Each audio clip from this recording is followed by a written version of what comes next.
After we got back together, Edward noticed that many of my habits had changed. I no longer arranged the plates neatly with that almost OCD-like precision. I would toss my clothes onto the sofa without bothering to put them away.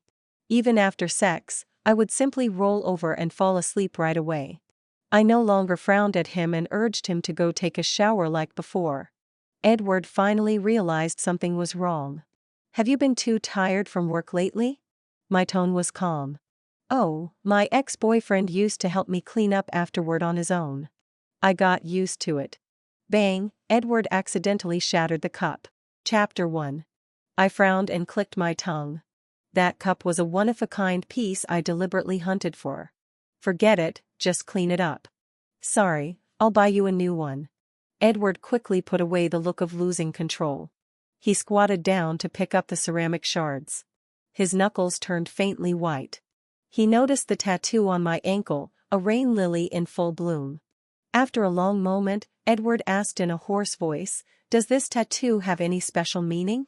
I glanced down at it. "Not really. I just like this flower, so I got it tattooed." Edward seemed relieved. I didn't tell him, this tattoo was actually done by a former boyfriend who brought me to his friend's shop. It was half price. Quite a good deal. He had asked me the same question Edward just did. His tone had been casual, but the anticipation in his eyes was obvious. My answer was the same as now. I just liked the flower. Storm and rain aren't the end, they're a signal for blooming. It has become a symbol of my life. After that brief interlude, breakfast passed in silence. I stood up.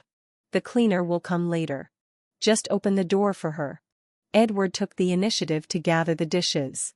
"I'm off today. I can clean." I looked at him. "Didn't you hate doing housework when we were dating before?" We lived together too. Back then, I fantasized about us spending weekends cleaning the house together while listening to music. But Edward always said, "You can just hire a maid for that kind of thing." After a few attempts, I gave up. I've got slight OCD and a cleanliness obsession. I don't like traces of outsiders in private spaces, so I did everything myself. I didn't expect to one day see Edward willingly doing housework. He smiled, though a flash of urgency and unease crossed his eyes. "This is what I should do as your boyfriend, isn't it?" "All right then." I turned and left without saying more. Chapter 2. This was my first team-building event since transferring to headquarters. I paid out of my own pocket to treat everyone, and my subordinates were all very enthusiastic. After soaking in the hot spring, we moved to a small bar. Things got a little wild. I drank a bit too much. A delicate, good-looking male intern volunteered eagerly to take me home. My colleagues waggled their brows, shooting me looks as if I were blessed with romantic fortune. Amid the teasing, the intern's face flushed completely red. Although I don't consider office romances, it didn't hurt to appreciate the view. Just as I was about to nod and agree, an arm wrapped around my waist, and a familiar voice sounded by my ear. "I'll take her home." My slightly hazy gaze landed on his refined jawline. It took me a few seconds to react. "Dominic. What are you doing here?" He lowered his eyes, long lashes casting a soft shadow. "Meeting a few friends. Didn't expect to run into a drunkard." I clicked my tongue and instinctively relaxed into his arms. Dominic caught me steadily. "I'm heading out first. You guys should go home early too." "Okay, Manda." The intern pressed his lips together in disappointment, and the others immediately pulled him away. I vaguely heard them whispering, "Manda's boyfriend is so handsome. Stop dreaming and focus on your work." I looked at Dominic with a half-smile. "Boyfriend? You really like letting people misunderstand, don't you?" Dominic's lips curved for a brief moment.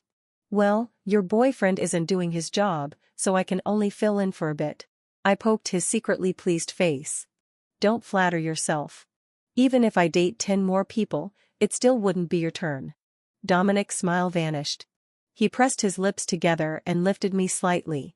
"Walk properly." "I can't walk."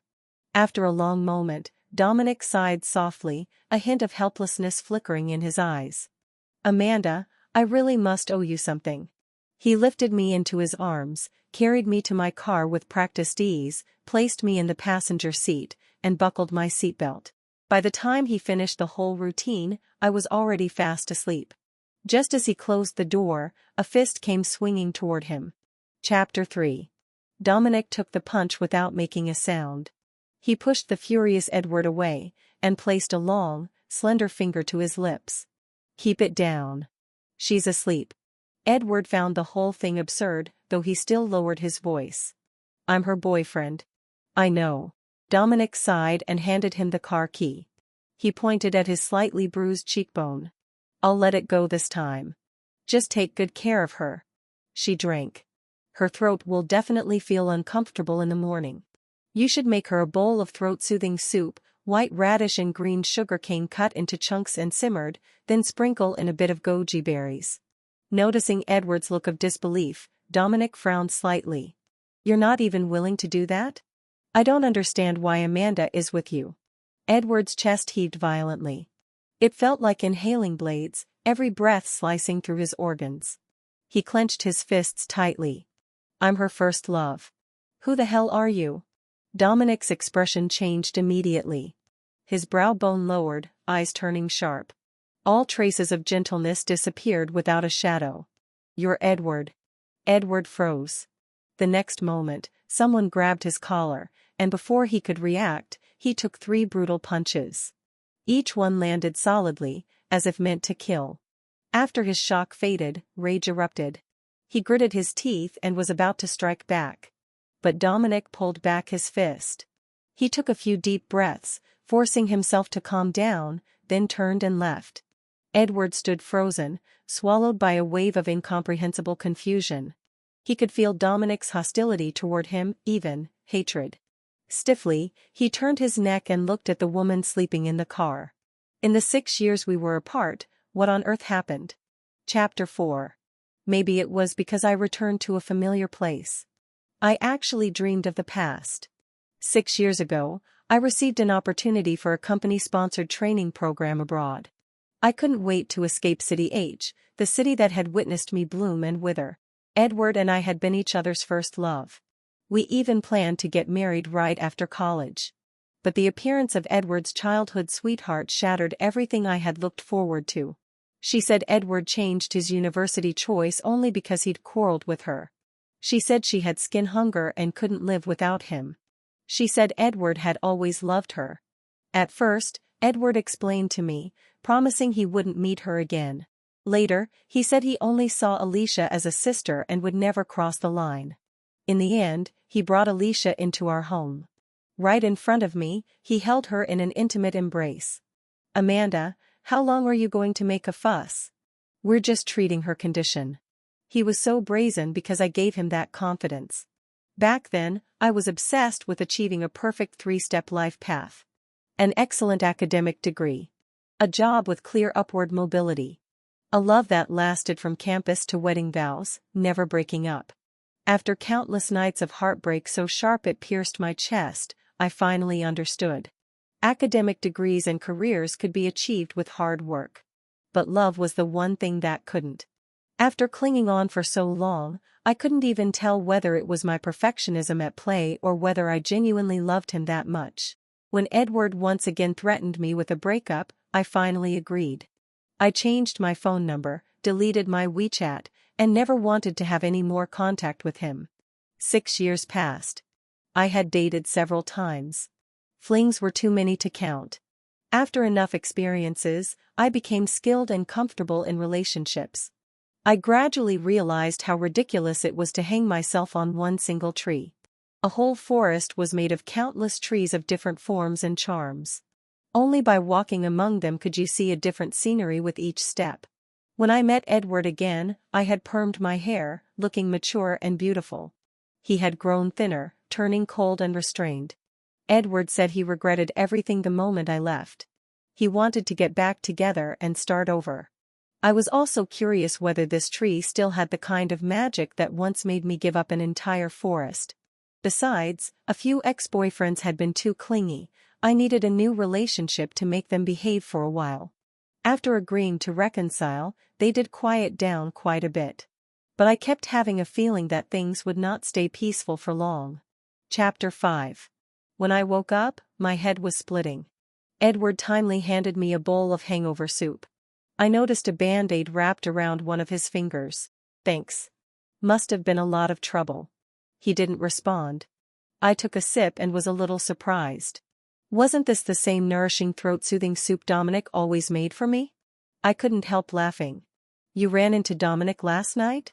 Looking up, I finally noticed his bruised eye socket and tense expression. I frowned. Who hit you? Edward's tone was not pleasant. Probably that Dominic you mentioned. That's impossible. He doesn't hit people. You two are pretty close, huh? I finished the soup and handed him the bowl. Well, he's sort of one of my ex-boyfriends. Don't get mad at him. He always acts like he's above everyone else. Just pretend he doesn't exist.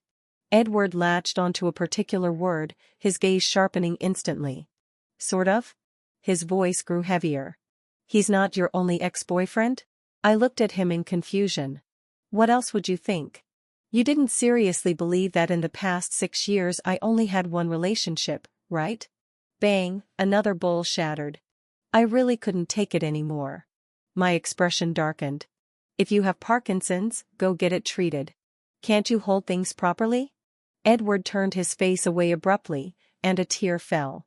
He crouched down, letting the sharp ceramic shards cut into the flesh of his palm. His fingertips trembled. I got out of bed and walked straight past him toward the bathroom. Chapter 6. Dominic messaged me precisely at the time he knew I'd be awake. Awake now? Did he make you hangover soup? I typed while brushing my teeth. You hit him? He replied quickly. He hit me first. Pouting emoji. Did your boyfriend pick a fight with you? Did he misunderstand something? Should I go over and explain to him? 3 messages in a row, as if afraid people wouldn't see his urgency. I replied, cut the act. You were probably thrilled watching us argue. Dominic sent a pressed lips smile emoji. When I first went abroad, I looked normal during the day, working, attending training. At night, I had to fight jet lag, insomnia, and the lingering pain of heartbreak. Within a month, I lost another 10 pounds. For a long time, I hovered around only 35 kilograms. It was Dominic who forcefully broke into my life. He cooked different kinds of nourishing soups for me every day. Dominic's grandfather was a famous Chinese medicine doctor. He grew up immersed in that world, and the personalized diet therapy he made for me worked remarkably well. But I still resisted letting him get close. Dominic let me vent however I wanted. No matter how I tried to drive him away, he never left. He said he owed me. If it weren't for him, I would never have met Edward. No one knew that Dominic and I were desk mates for 3 years in high school. My first crush was him. We didn't date young, but we agreed to get into the same university. But Dominic broke that promise. He decided to study abroad, and I was the last person to know. His late explanation meant nothing. I cut off all contact with him decisively. A year later, at the university we were supposed to attend together, I met Edward. Dominic said he must atone for what he did. Since I couldn't get rid of him, I simply accepted it. His nourishing meals, his connections, his body, I accepted everything with ease. Quietly, my entire mindset underwent a near rebirth transformation.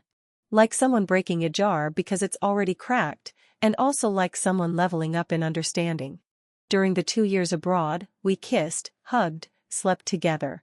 It felt like a transaction no one knew about. When time was up, I was transferred back to the domestic branch. Naturally, that undefined relationship ended.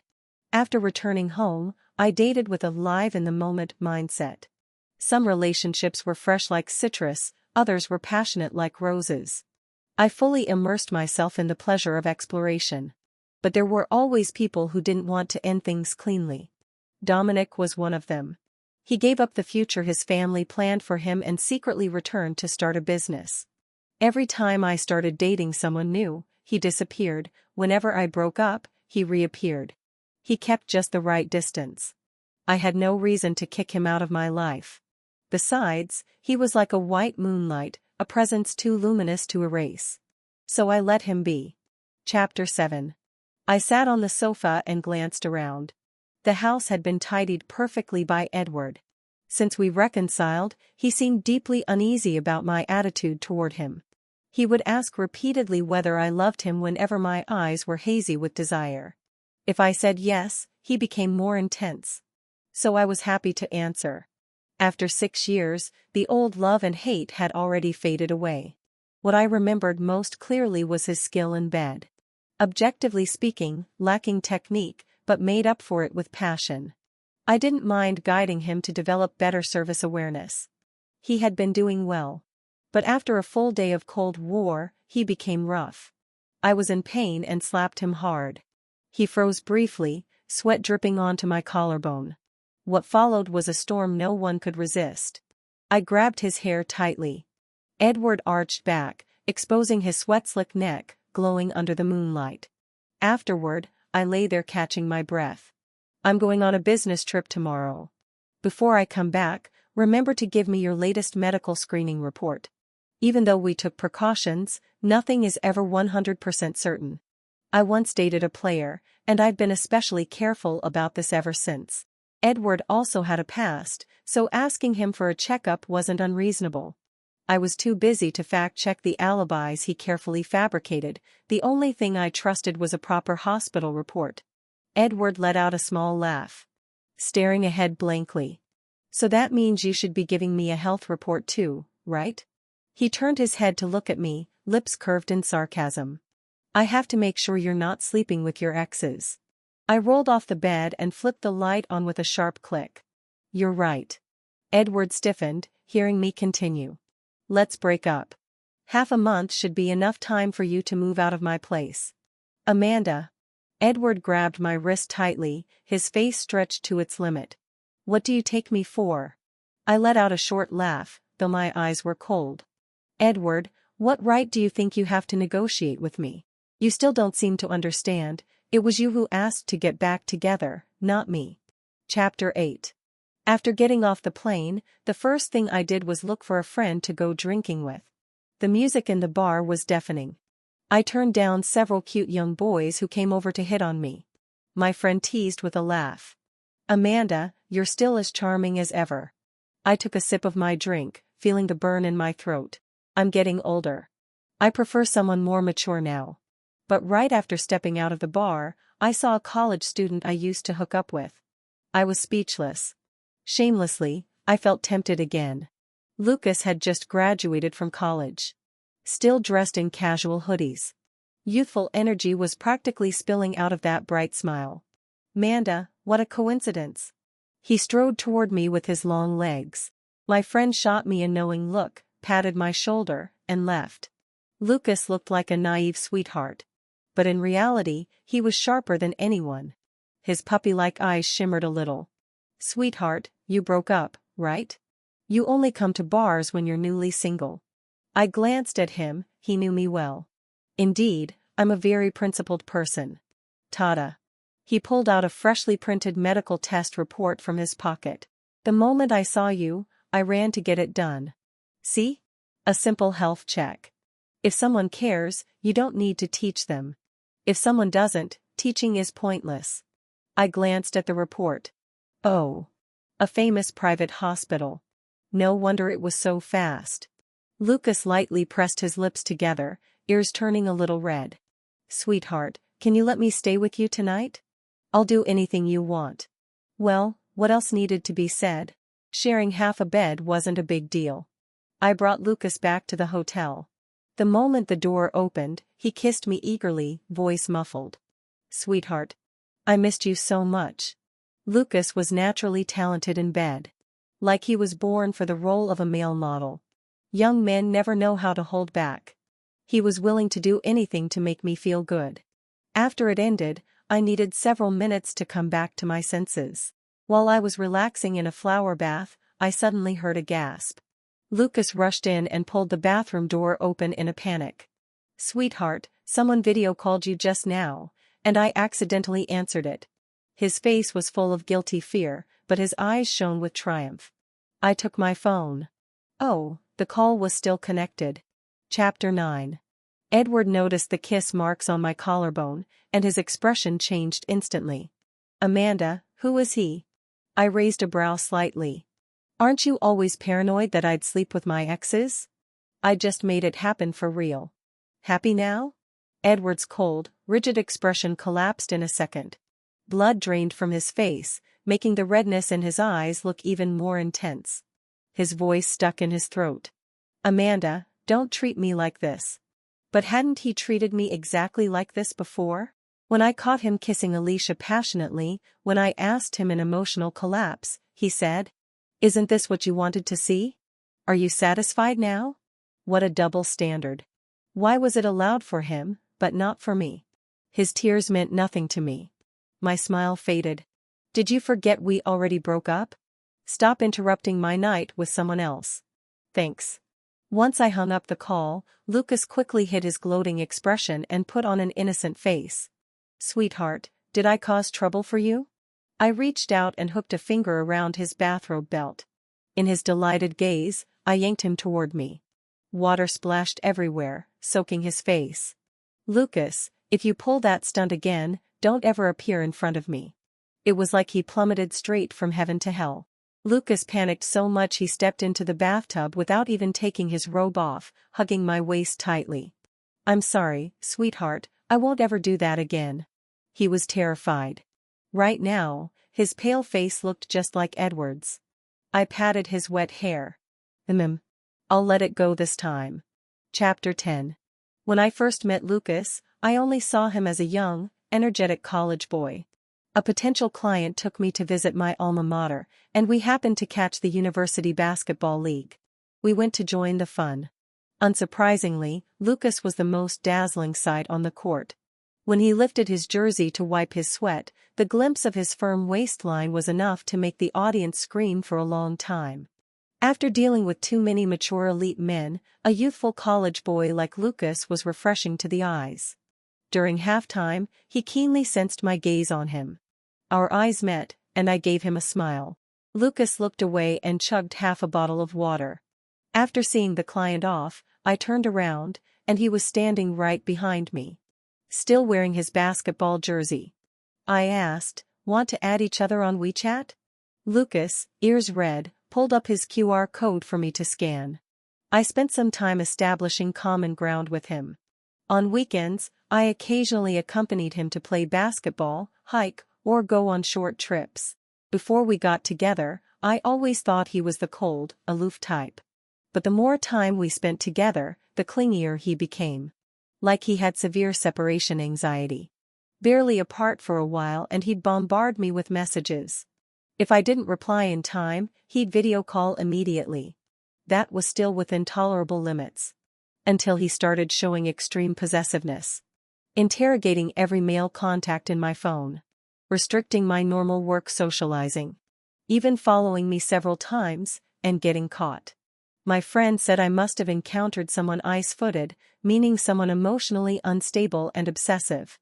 If he's cold and broken, then go warm him up, why torture a normal person like me?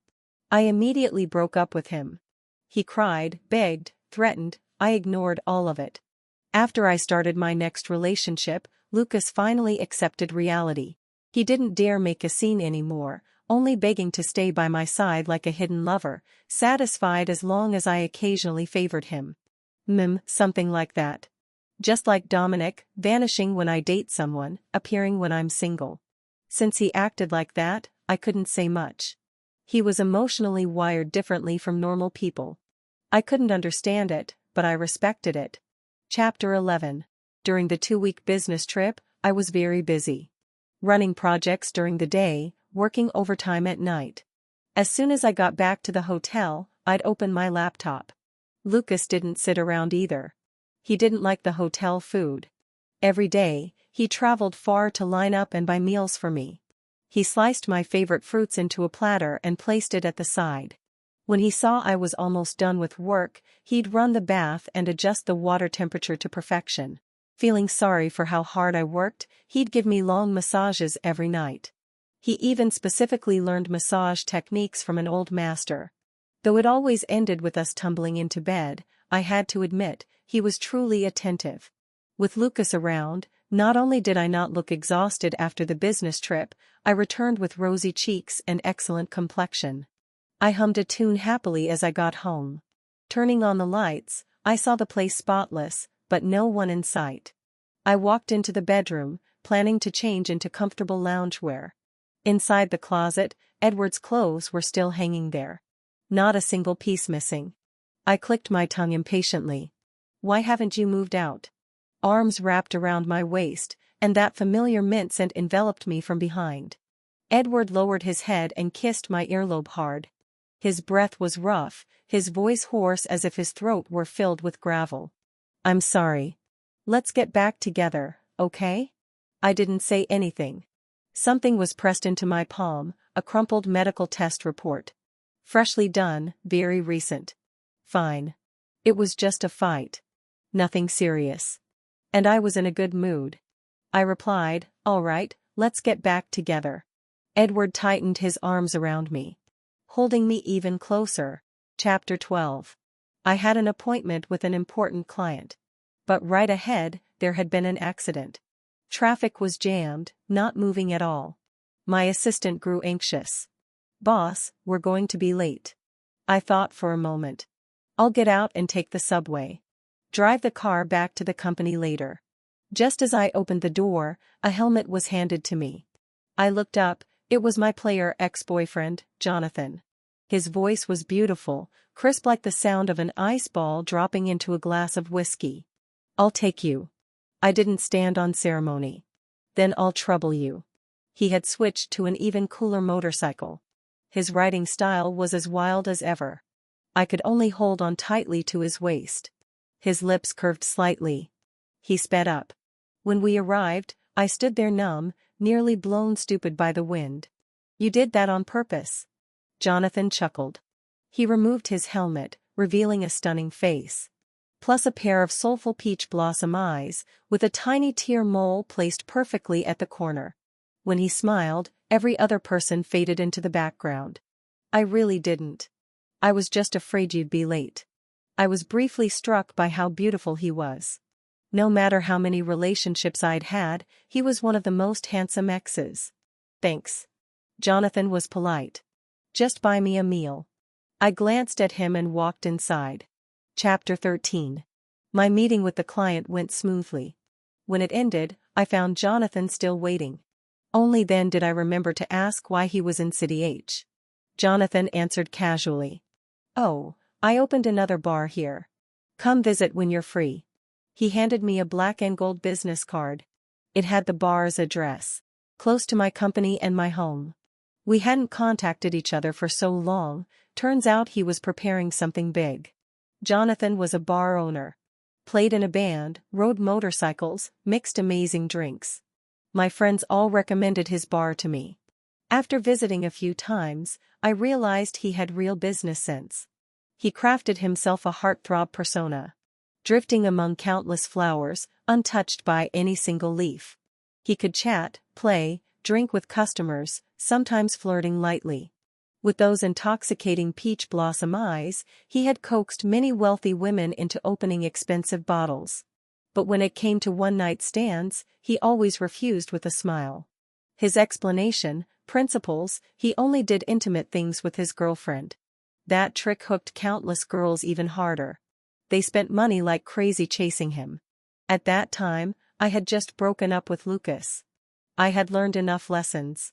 Dark, unstable little puppy types should be admired from afar, never handled. If I wanted a real partner, it had to be a mature, rational adult. Jonathan was the best choice for a transition period. He seemed flirtatious, but his heart was colder than a knife that had gutted fish for 10 years at a supermarket. So I played without worries. No matter how sweet his words were, I never bought drinks. I even freeloaded several of his signature cocktails. Jonathan had never been taken advantage of by a woman. The more I didn't take the bait, the stronger his desire to conquer became. When I felt the timing was right, I stopped going to the bar. A month later, Jonathan messaged me. Been busy lately?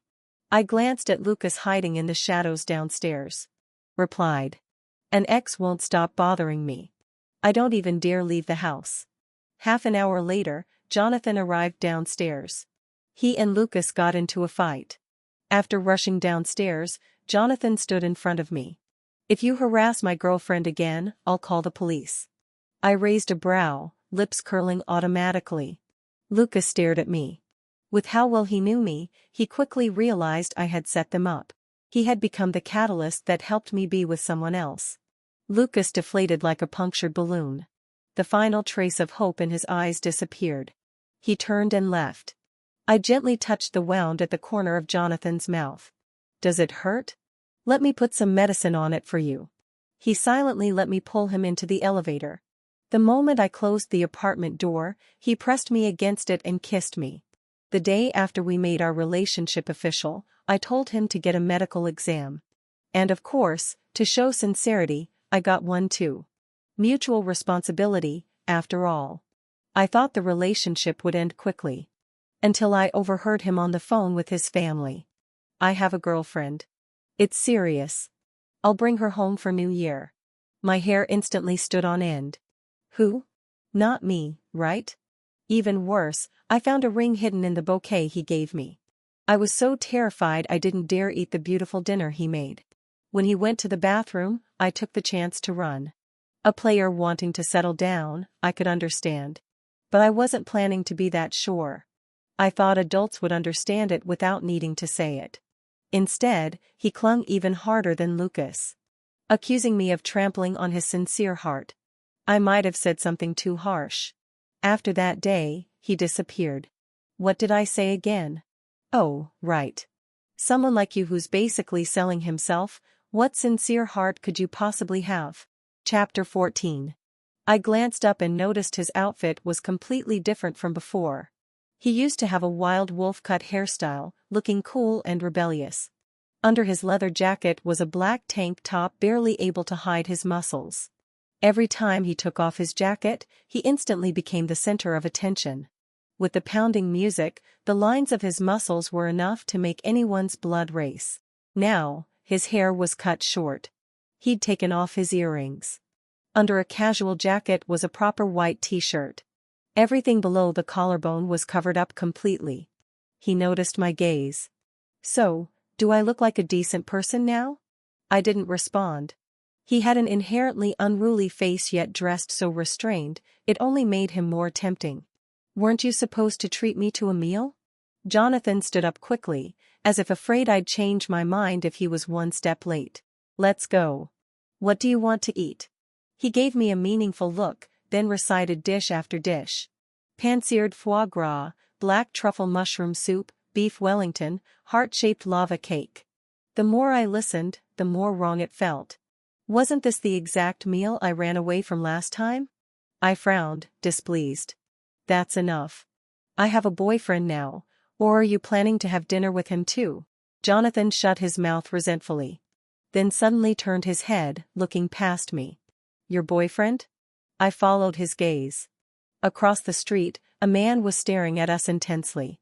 A cold, restrained anger lingered in his eyes. It was indeed Edward. He walked straight up to me and questioned. "Why didn't you answer my calls?" I checked my phone, more than 10 missed calls. I silenced it for a client meeting. "Why are you here?" Containing his anger, he very obviously stepped between Jonathan and me. "I saw your post saying you were stuck in traffic, so I called your assistant. She told me you were here. So Jonathan must have also come after seeing my post." I glanced at both of them. "Well, since you're both here, want to have dinner together?" Edward and Jonathan stared at me, utterly incredulous. Chapter 15. Edward's fists clenched with audible cracking. He finally snapped and punched Jonathan in the face.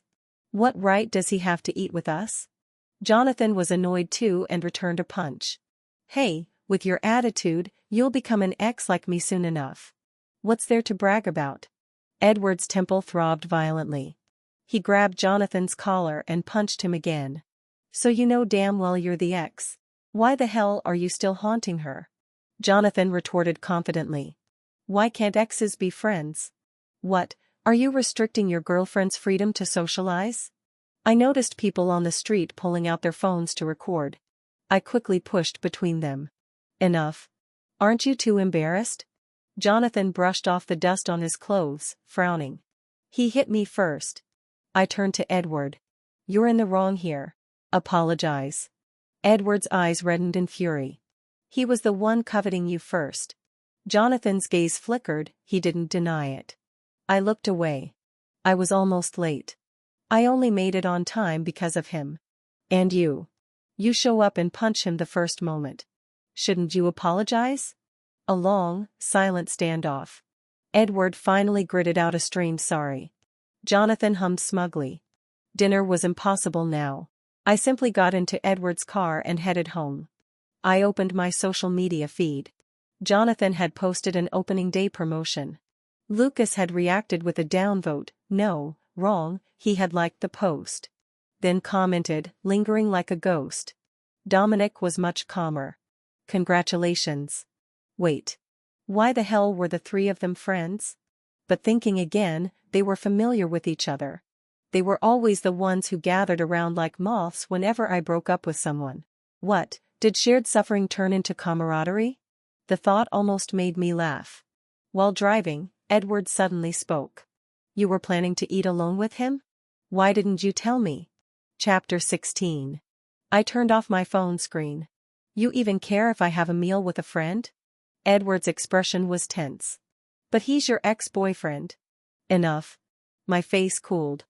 Edward, you really can't let this go? Fine. Back then, didn't you meet up with Alicia behind my back all the time? Did I say anything?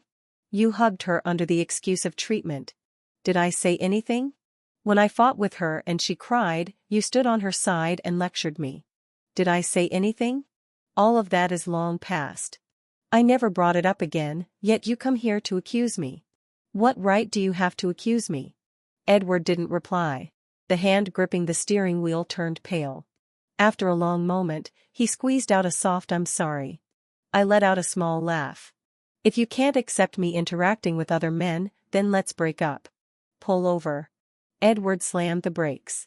He grabbed my hand tightly, face contorted. No. I unfastened my seatbelt. Let go, before we cause an actual accident. Edward had no choice but to let me out. Conveniently, the rideshare I called had just arrived. Dominic's car was warm. His tone gentle. Your ex-boyfriend looked terrifying. I opened a WeChat minigame, unbothered. The biu sound effects echoed in the car. He's an ex already.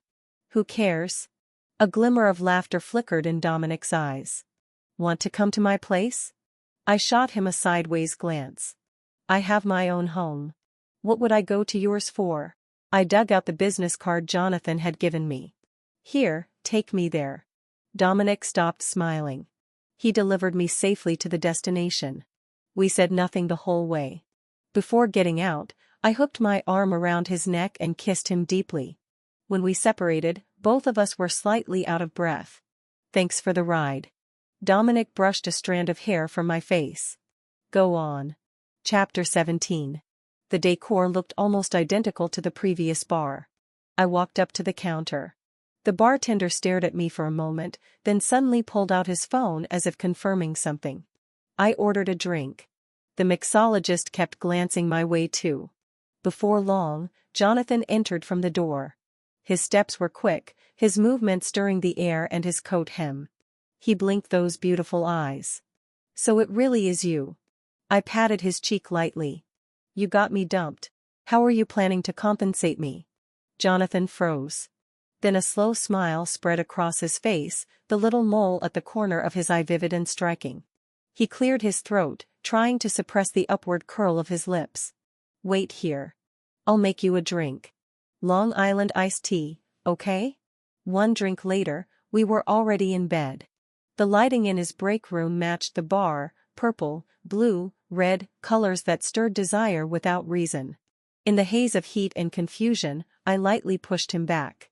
Jonathan opened the bedside drawer and pulled out a medical report. Done just days ago.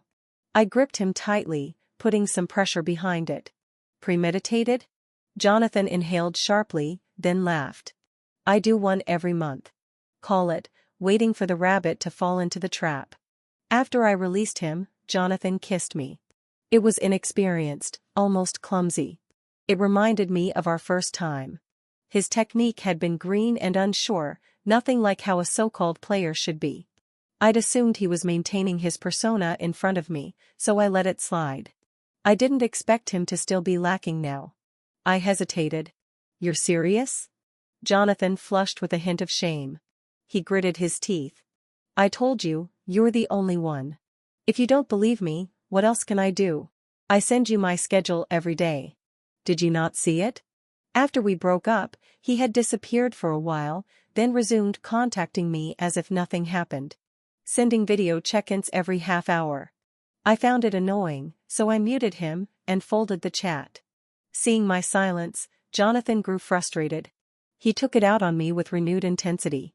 I sighed softly, pressed a hand to his chest, and shifted positions. Jonathan looked up at me, his eyes shimmering with a hazy glow. That singing voice of his vibrated in a low hum, even more seductive than before. Chapter 18. I stayed at Jonathan's place for a few days. Then I suddenly received a call from Lucas. He had come to City H to look for a job. On his way to an interview, he fell off his bike and fractured his foot. Once, I had a severe flu, bad enough to worry anyone. Lucas was the one who stayed by my side day and night for a full week. At that time, we had already broken up long ago. Later I heard from his friends that he fell sick for days after returning to school. Because of that past affection, I couldn't just ignore him now. When the doctor said he could be discharged, I brought him back to my home. As I opened the door, Edward was still there. He clearly recognized Lucas. His steps froze instantly. The joy on his face vanished completely, leaving only disbelief. "Amanda, you actually brought him home?" I looked at him impatiently. "First of all, we've already broken up. Whoever I bring home has nothing to do with you. Second, do you have no empathy? Even if we hadn't broken up, he's injured, alone in this city, what's wrong with me helping him? Didn't you bring Alicia home before? Did I stop you?" Edward broke down. He grabbed my hand like a drowning man grabbing a lifeline. "You're doing this to get back at me, right? You aren't serious with any of them, right?" I flicked off his hand, confused. "You acted like your behavior was harmless back then and accused me of overreacting. Why is it suddenly revenge now when I do the same?" Edward's lips turned pale, unable to say a word. Lucas coughed weakly, face full of caution. "Sweetheart, don't fight because of me. I can leave." I patted him lightly in reassurance. "Don't be afraid. This is my home. If anyone's leaving, it's him." I pushed Lucas toward the guest room. As I brushed past Edward, I said coldly, "By tomorrow at the latest, you need to move out." Behind me, everything fell completely silent. Chapter 19. Edward didn't leave, he even started cooking. He wore an apron, expression emotionless. "I'll go. But since you're busy with work, I'll take care of him for a while. Consider it paying off rent." "Fine." I turned and walked away. The moment Jonathan learned Edward and I hadn't reconciled, he squeezed himself into my home the next day. "You two have to work during the day. I'm free, I can take care of him." Lucas glared and refused. "I don't want him." Jonathan grabbed him by the back of the neck. "Amanda's busy. Don't be stubborn, kid. The most important thing right now is unity, got it?" Lucas looked at me, then went quiet. Dominic, wanting Lucas to recover faster, brought fresh, homemade nourishing soup every morning. I was a little shocked. "When did you guys get along so well?" The three of them exchanged glances, their faces full of mutual disgust. "All right. So, not very well." But Dominic still insisted on delivering soup. And indirectly, all four of us benefited: Lucas, me, Jonathan, even Edward. After work, Edward came home to clean. At night, he quietly cooked dinner for all four people. Mostly because Jonathan refused to leave until after dinner. Edward spent the entire day working and still didn't chase him out. Occasionally, Dominic would stop by after work too. The table, strangely, felt warm for once. And Edward said nothing. He truly seemed to regard himself as nothing more than someone who owed me a debt. His emotional stability was terrifying. But he grew more silent, thinner by the day. His cold silhouette merged with the unbreakable shadows around him. Even under warm yellow lights, no warmth touched him. If he refused to leave, there was nothing I could do. Chapter 20. A month later, Lucas found a place and moved out. The house finally became quiet again. Before going to work, I reminded Edward once more. "When are you leaving?" He continued gathering the dishes on the table, not even lifting his head. "Today." I nodded and left. I later realized I had forgotten a signed document at home. So during my lunch break, I drove back to get it. When I opened the door, I heard a muffled cough. Edward was lying on the sofa. His brows were tightly furrowed, and his face was flushed unnaturally red. Even when I walked right up to him, he still didn't wake. I reached out and touched his forehead. Burning hot. A fever. No wonder he'd looked so pale this morning. I patted him. "Edward, don't sleep anymore, go to the hospital." He slowly opened his eyes. The corners were dry, filled with red veins. He stared at me without much expression. "You're sick and didn't say anything. Why push yourself like this?" I was about to turn away, when he suddenly grabbed my wrist. His voice trembled, as if I were a hallucination.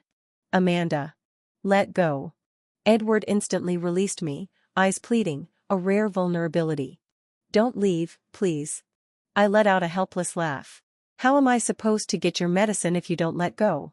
Edward stared intently at me as I searched through drawers and cabinets, as if afraid I would disappear the moment he blinked.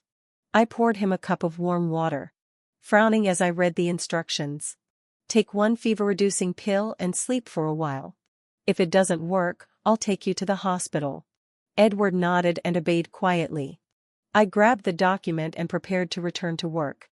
Edward suddenly rushed to the door and wrapped his arms around me tightly. "Amanda, I'm sorry. I did so many things that hurt you. I'm sorry." My voice remained calm. "The past is the past. Why bring it up? You can vent your anger at me, make things hard for me, as long as it makes you happy, I'll accept anything. Just, don't treat me so coldly. Don't throw me away like a dog. Please." He was crying so hard he couldn't speak clearly, his face full of despair. I turned and hugged him back. "See, I didn't throw you away. Rest well. Stop overthinking. This weekend we'll go on a drive, just the two of us. Okay?" Edward looked at me with tearful, shining eyes. And finally, after so many days, he smiled. "Okay." Chapter 21. After Edward and I reconciled, we became even sweeter. He busied himself preparing everything we needed for our weekend picnic. Just a simple outing, yet he treated it like he was receiving national leaders. Soon, Friday arrived. Lucas suddenly sent me a photo. "Sweetheart, this back view looks really familiar, kind of like your boyfriend. I'm not trying to stir trouble. Maybe I'm mistaken. But I can't just stand by and watch you get deceived. Are you okay? Do you want me to come keep you company?" I stared at the two people in the photo. Even if they were reduced to ashes, I'd still recognize them. I sent Edward a message. "What are you doing?" "I'm a little hungry. I want to eat your cooking." He replied immediately. "At work. I'll cook when I get home. Anything you want." "At work?" "More like in someone else's bed. A dog really can't stop eating shit." I let out a cold laugh, grabbed my bag, and headed out. At the cafe, I walked toward them step by step in my heels. "So, here again for your so-called skin hunger treatment?" Photos were scattered across the table. A picture of me kissing Dominic in a car. A picture of me holding hands with Lucas. A picture of me entering and leaving a bar with Jonathan. After a brief panic, Alicia regained her confidence upon seeing those photos. She sneered. "You actually dare question us?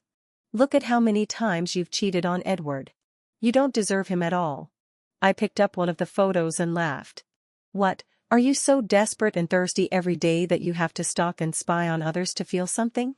When you're horny, just admit it. Why pretend it's some kind of skin hunger illness?" Alicia flushed with shame and fury, raising her hand to hit me.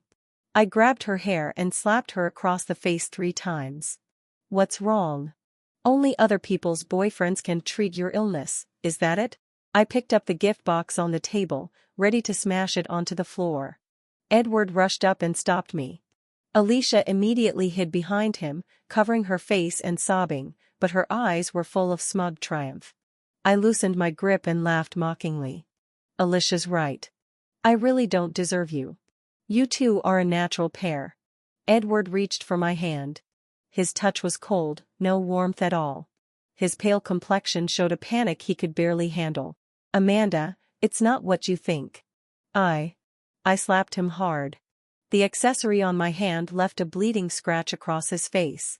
No wonder you insisted on getting back together. Turns out you two rutting strays needed me as part of your little ecosystem. If I walked away, you'd have no audience, right? No stage for you two to act out your we're only friends but secretly cheating fantasy, right? 6 years ago it was this disgusting. 6 years later you're still the same. You two filthy bastards are absolutely revolting. After I left, the staff finally dared to approach, nervously asking, "Do you need help?" Alicia bit her lip, a spark of hopeful longing in her eyes.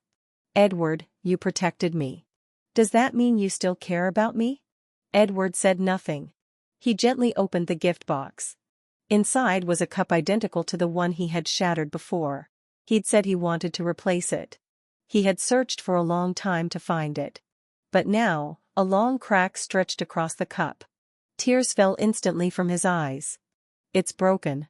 I can't make it up to her anymore." Chapter 22.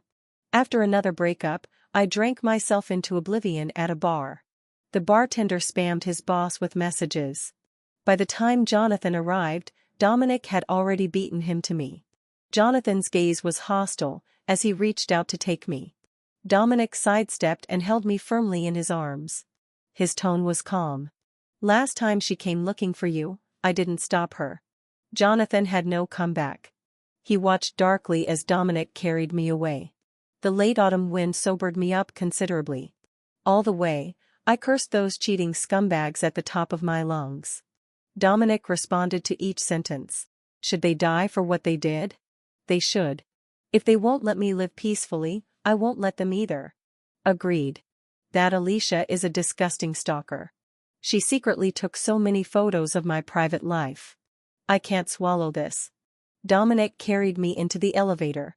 He thought for a moment, then quickly came up with a solution.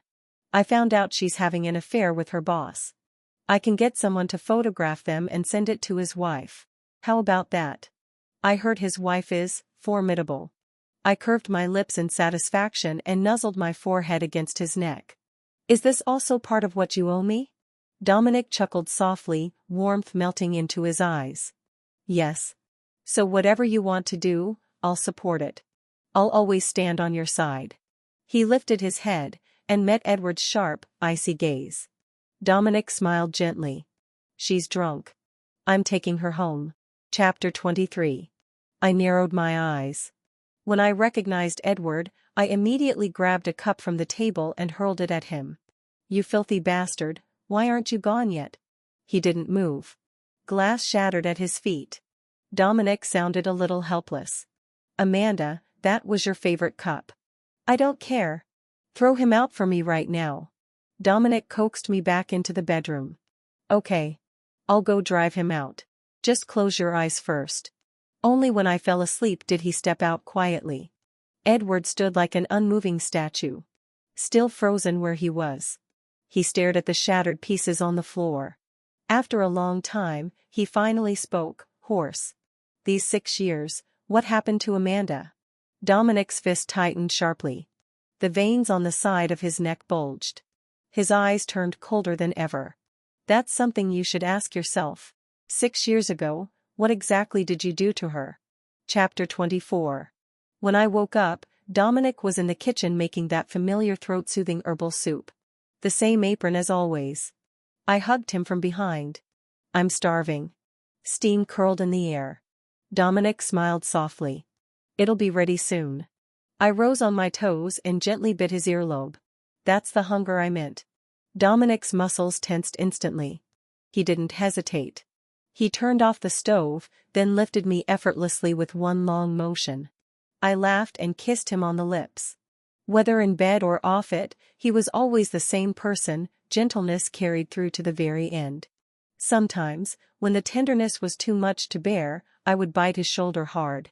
The marks on Dominic's skin seemed to never fade. But he always smiled in satisfaction, then lowered his head, and, just as I wished, deepened the intensity. No matter how harsh my scratches were, for the entire night, he wouldn't stop again. Chapter 25. City H had officially entered its continuous rainy season. That night brought a torrential storm. Wrapped in a blanket, I stood by the floor-to-ceiling windows. The reflection on the glass showed the bright rain lily tattoo on my ankle. Storm and rain are not the end, they are the signal to bloom. Watching the person who once caused me so much pain standing in the downpour dragged down by despair, helplessness and regret, unable to break free, I felt nothing but delight. I rejected his calls again and again, fully enjoying the sight of him shattering. Edward. So you do mind when I meet other men alone? Then why did you tell me back then? I just didn't want you to misunderstand. Nothing happened. Why make such a big deal out of it? So you do get angry when I show intimacy with someone else? Then why did you say Alicia grew up with me? She's like a sister. She's acting like this because she's sick. Can you stop being so dirty-minded? So you do feel hurt when I bring another man home? Then why did you say she has nowhere else to go? It's just a few days. This isn't only your home. If you can't stand it, you can leave. Turns out he never thought any of this was normal. When the same thing happened to him, he collapsed, raged, despairing. It wasn't that he couldn't understand my pain. He saw it clearly, but chose to ignore it. He watched coldly as I struggled in the mud. Even took pride in my tears. See, you're hurting so much, but you're still here. So he hurt me even more wantonly. Even when I was determined to walk away, they kept appearing in front of me as if only in my presence could they sing praises of their restrained, forbidden love. I fell into that terrifying emotional abyss again and again. My tears had long run dry. All that remained was exhaustion and numbness. Now Edward's bloodless face looked exactly like mine once did in the mirror. He was never special. The blade hurts him too. I once thought that tree was tall, lush with beautiful branches. But that was only the filter created by my love. Once my love disappeared, so did the magic. What remained was withered, yellow, ruined, and unbearably ugly. Chapter 26. My friends always say they envy my attitude toward life. That I'm always the one holding the upper hand in relationships, that I never let myself be wronged. They're curious, just how excellent must my first love have been to win my affection? How should I put it? My first love was a bastard. Yet I once humbled myself to the ground for him. The wound had long stopped hurting. But whenever someone brings it up, it still sticks in my throat like a thorn. Some people's wounds fade slowly with time. Others' wounds are like a curse, they look healed but are ripped open in an unguarded moment, the scab peeled away, revealing rotting flesh underneath. If I feel even a flicker of happiness, that wound is torn open again, bleeding fiercely. Over and over. The only way to heal is to return pain for pain. To cut him just as deeply in the place where he once cut you. Only then can you finally sleep peacefully. Even after 6 years deep down, I'm still that perfectionist. Only when you suffer the same way I once did is the matter considered settled. Edward stubbornly called me again and again, sending countless desperate messages begging for reconciliation. He humbly explained what happened at the cafe. He said he hadn't been in contact with Alicia for a long time. He said he only went to see her because he feared she might threaten me. He said he'd never again get jealous over other men as long as I was willing to look at him. Watching that silent figure standing in the rain for the first time in 6 years, that old wound finally began to heal. Chapter 27. Edward stood in the rain downstairs from my apartment for several days. When his body could no longer take it, he collapsed and was rushed to the hospital. He developed severe pneumonia. His body was left with irreversible damage. His mother finally called me, she couldn't reach me any other way. Amanda. I'm Edward's mother. Could you please come see him at the hospital? Her tone was cautious, full of pleading. We'd met each other's parents before. Edward's mother had once texted me scolding Edward harshly, ashamed that she had raised such a son, wishing me all the best in my future. I sighed. Auntie, let me speak to him. When he heard my voice, Edward became so emotional he coughed for a long time. Amanda, cough, you're finally willing to talk to me. I'll come find you right now. There was panic and chaos on the other end. Edward. He quieted immediately. I'm here. You think I agreed to get back together because I still loved you? No. It's because when it comes to you I never need to consider your feelings. Your pain and your tears don't affect me at all. I don't need to treat you like a boyfriend, or even like a person. Just like how you treated me back then. Edward the First never forgave you. And I never will. Get lost, trash. Chapter 28. After the rain, the sky finally cleared. A rare good day. I had been working non-stop for a big project for days. Finally I had a day off and could sleep in. But I was awakened by my phone ringing. It was my mom. What's up, Mom? She first asked about my health and daily life. I patiently listened, waiting for her to get to the point. Ahem, Amanda, since you're working in City H, I have an old classmate whose son is also in City H. Do you want to meet him? I was speechless. Of course, another attempt to get me married. I refused without hesitation. No. I told you many times, I don't do blind dates. She hurried to explain. No, it's not a blind date. He just wants to make a friend. I saw his photo and thought you might like him, so I asked. If you don't want to, forget it. Mom's been dreaming a lot lately, seeing our wedding photos, telling little you how beautiful the wedding dress was. Saying you'd grow up and marry someone you love and be happy like your dad and me. But now I understand, marriage doesn't guarantee happiness, and not getting married doesn't mean you'll be unhappy. As long as your life makes you happy now, that's enough. Whether you marry or not, you'll always be our beloved daughter. My mom hated how I changed boyfriends like changing clothes. She always wanted me to settle down early. We fought about it countless times. But now she didn't say you'll be alone when you're old, or people will judge us, or you'll regret not getting married. She talked about my pure childhood wishes. She said she just wanted me to be happy. She even tried to help me find a boyfriend, not a husband. My throat tightened. My heart unexpectedly settled. After a long pause I finally said, okay. I'll meet him. Chapter 29. After Edward disappeared, everyone became refreshed and cheerful. Somehow the three of them created a group chat called Awaiting Good News and even dragged me into it. Jonathan tagged me, want to go on an outing? Dominic, I'm free. Lucas, I'm free too, I casually replied, no time. I'm going on a blind date. 3 question marks instantly popped up. I tossed my phone into my bag, humming as I drove to the restaurant. There's something exciting about opening a blind box. My mom's taste is actually reliable. After all, my dad was basically the campus heartthrob back in the day. And in her eyes even he was just okay. I pushed the door open and found the table. Sorry, I'm late. He stood up wearing a smoke gray suit with refined tailoring. You're not late. I just arrived early. When I looked up I fell straight into a pair of deep amber eyes. A brief moment of surprise, then I laughed. So it's you. He sat across from me.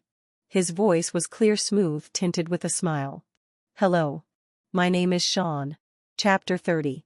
When I opened my phone again there were 99 plus messages, all from them. Lucas, sweetheart, I can be obedient, I can warm your bed, and my family's rich. Please vote for me when you get married. Jonathan, thinking about marriage, if you didn't like the previous ring I'll customize a new one immediately. Dominic, dinner's ready. Waiting for you to come home. I couldn't be bothered replying one by one. So I simply typed in the group, in a relationship.